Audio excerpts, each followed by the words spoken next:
Wilma Unlimited, How Wilma Rudolph Became the World's Fastest Woman by Kathleen Kroll, illustrated by David Diaz. Wilma Unlimited. No one expected such a tiny girl to have a first birthday. In Clarksville, Tennessee, in 1940, life for a baby who weighed just over 4 pounds at birth was sure to be limited. But most babies didn't have 19 older brothers and sisters to watch over them. Most babies didn't have a mother who knew home remedies and a father who worked several jobs. Most babies weren't Wilma Rudolph. Wilma did celebrate her first birthday, and everyone noticed that as soon as this little girl could walk, she ran or jumped instead. She worried people, though, as she was always so small and sickly. If a brother or sister had a cold, she got double pneumonia. If one of them had measles, Wilma got measles too, plus mumps and chickenpox. Her mother always nursed her at home.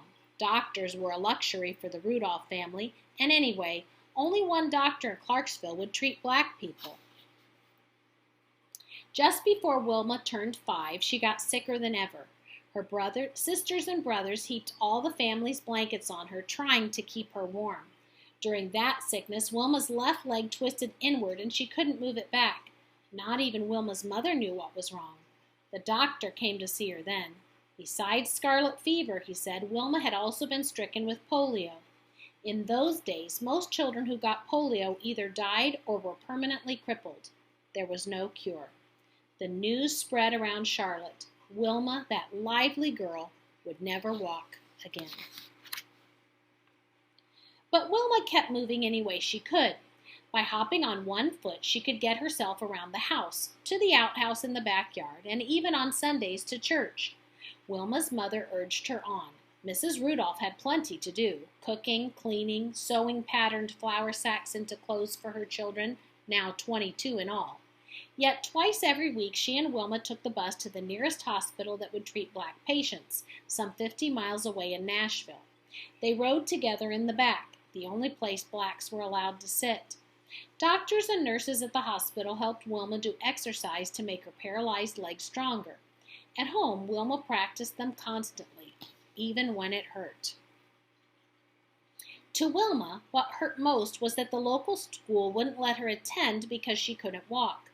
Tearful and lonely, she watched her brothers and sisters run off to school each day, leaving her behind. Finally, tired of crying all the time, she decided she had to fight back, somehow. Wilma worked so hard at her exercises that the doctors decided she was ready for a heavy steel brace. With the brace supporting her legs, she didn't have to hop anymore. School was possible at last. But it wasn't the happy place she had imagined. Her classmates made fun of her brace. During playground games, she could only sit on the sidelines, twitching with impatience. She studied the other kids for hours, memorizing moves, watching the ball zoom through the rim of the bushel basket they used as a hoop. Wilma fought the sadness by doing more leg exercises. Her family always cheered her on, and Wilma did everything she could to keep them from worrying about her. At times, her leg really did seem to be getting stronger. Other times, it just hurt. One Sunday, on her way to church, Wilma felt especially good. She and her family had always found strength in their faith, and church was Wilma's favorite place in the world. Everyone she knew would be there, talking and laughing, praying and singing. It would be just the place to try the bravest thing she had ever done. She hung back while people filled the old building. Standing alone, the sound of hymns coloring the air, she unbuckled her heavy brace and set it by the church's front door. Taking a deep breath, she moved one foot in front of the other, her knees trembling violently. She took her mind off her knees by concentrating on taking another breath and then another.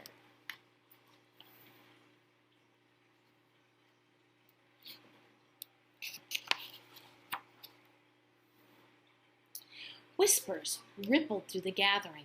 Wilma Rudolph was walking. Row by row, heads turned toward her as she walked alone down the aisle. Her large family, all her family's friends, everyone from school, each person stared wide-eyed. The singing never stopped. It seemed to burst right through the walls and into the trees. Finally, Wilma reached a seat at the front and began singing too, her smile triumphant. Wilma practiced walking as often as she could after that, and when she was 12 years old, she was able to take off the brace for good. She and her mother realized she could get along without it. So one memorable day, they wrapped the hated brace in a box and mailed it back to the hospital. As soon as Wilma sent that box away, she knew her life was beginning all over again. After years of sitting on the sidelines, Wilma couldn't wait to throw herself into basketball, the game she most liked to watch. She was skinny, but no longer tiny. Her long, long legs would propel her across the court and through the air, and she knew all the rules and all the moves. In high school, she led her basketball team to one victory after another. Eventually, she took the team all the way to the Tennessee State Championships, and to everyone's astonishment, her team lost. Wilma had become accustomed to winning. Now she slumped on the bench, all the liveliness knocked out of her. But at the game that day was a college coach. He admired Wilma's basketball playing, but he was especially impressed by the way she ran. He wanted her for his track and field team. With his help, Wilma won a full athletic scholarship to Tennessee State University. She was the first member of her family to go to college. 8 years after she mailed her brace away, Wilma's long legs and years of hard work carried her thousands of miles from Clarksville, Tennessee. The summer of 1960, she arrived in Rome, Italy to represent the United States at the Olympic Games as a runner. Just participating in the Olympics was a deeply personal victory for Wilma, but her chances of winning a race were limited. Simply walking in Rome's shimmering heat was a chore, and athletes from other countries had run faster races than Wilma ever had.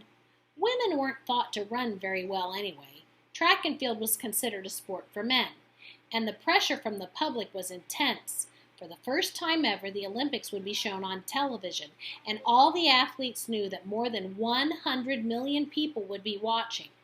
Worst of all, Wilma had twisted her ankle just after she arrived in Rome. It was still swollen and painful on the day of her first race. Yet once it was her turn to compete, Wilma forgot her ankle and everything else. She lunged forward, not thinking about her fear, her pain, or the sweat flying off her face. She ran better than she ever had before.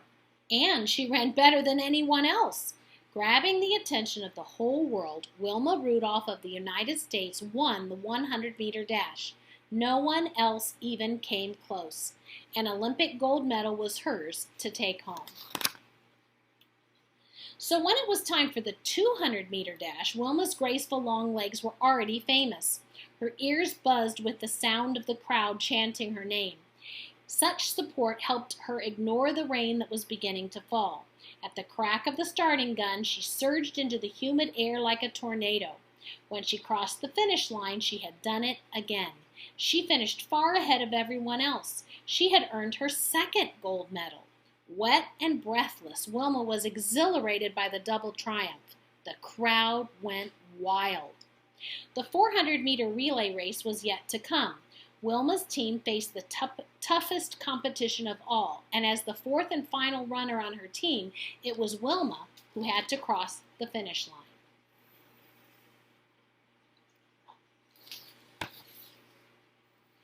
Wilma's teammates ran well, passed the baton smoothly, and kept the team in first place. Wilma readied herself for the dash to the finish line as her third teammate ran toward her. She reached back for the baton and nearly dropped it. As she tried to recover from the fumble, two other runners sped past her. Wilma and her team were suddenly in third place. Ever since the day she had walked down the aisle at church, Wilma had known the power of concentration. Now, legs pumping, she put her mind to work.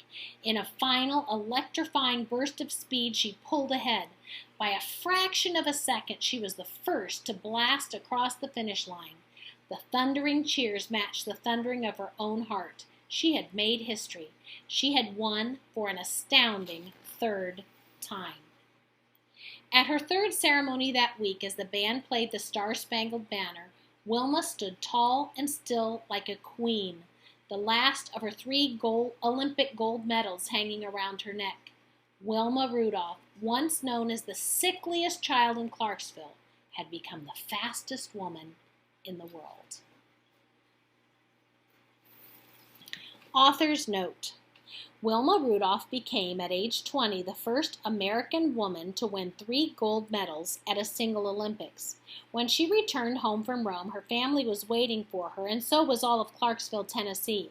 The huge parade and banquet held in her honor were the first events in the town's history to include both blacks and whites. During the time of Wilma's childhood in the 1940s, polio, also known as infantile paralysis, was the world's most dreaded disease. A cure for it was not found until 1955. By then, it had killed or crippled 357,000 Americans, mostly children, only 50,000 fewer than the number of Americans who had died in World War II. After she retired from her career as a runner in 1962, Wilma became a second-grade teacher and a high school coach. She remained a much-admired celebrity, but to prove that there was more to her than just running, she started a company called Wilma Unlimited that gave her opportunities to travel, lecture, and support causes she believed in. Later, she founded the nonprofit Wilma Rudolph Foundation to nurture young athletes and to teach them that they, too, can succeed despite all odds against them. The story of all she overcame in order to win the Olympics has inspired thousands of young athletes, especially women. Wilma Rudolph died in 1994.